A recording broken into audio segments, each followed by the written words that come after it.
আসসালামু আলাইকুম। এত রোদের ভিতরে চলে গেলাম দোকানে। এখন দোকানে যাইতাছি বাজারে। এতটাই রোদ কোয়ার মতন নয়। সবাইকে শরবত খাওয়াবো।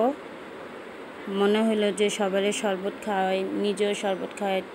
লেবুর দোকানে চলে গিয়েছে। লেবু অনেক দাম, তার জন্য 2-3 দোকান দেখলাম। স্যালাইন কিনে নিলাম। তারপরে ভালো চেয়ে লেবু বেছে 4 আলি লেবু কিনে নিলাম। স্যালাইন কিনে লেবু কিনে এত রোদে খাড়ানো যায় না। এখন বাসায় চলে এসেছি। বাসায় চলে আসার পরে সিঁড়ি দিয়ে উঠতেছিলাম। পরে আয়সা পড়ছি। লেবু দিয়ে এখন ভালো করে ধুয়ে নিতেছি। লেবুটা নেওয়ার পরে এখন কেটে নিব।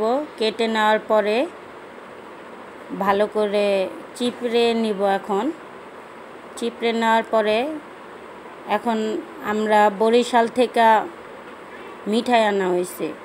এই যে মিঠাই, আখের মিঠাই, এটা কোনো ভেজাল নাই। আমাদের নিজেরা চাচারা বানাইছিল। সে মিঠাইগুলা গুলায় নিতেছি ভালোভাবে। গুলানোর পরে ঠান্ডা পানি দিয়ে এখন এই স্যালাইনগুলো দিয়ে দিতেছি। স্যালাইনটা দেওয়ার পরে এখন লেবু দেওয়া হয়েছে ওইখানে।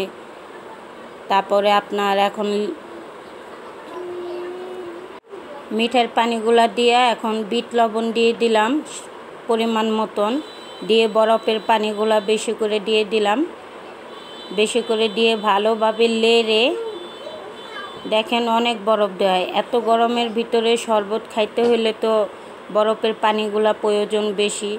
আমাদের কারখানায় কারিগররা আসলো ভাই করে নিয়ে খাওয়াইছি। দেখেন সবাই খাইতেছে। সবাই লাইক শেয়ার কমেন্ট করবেন।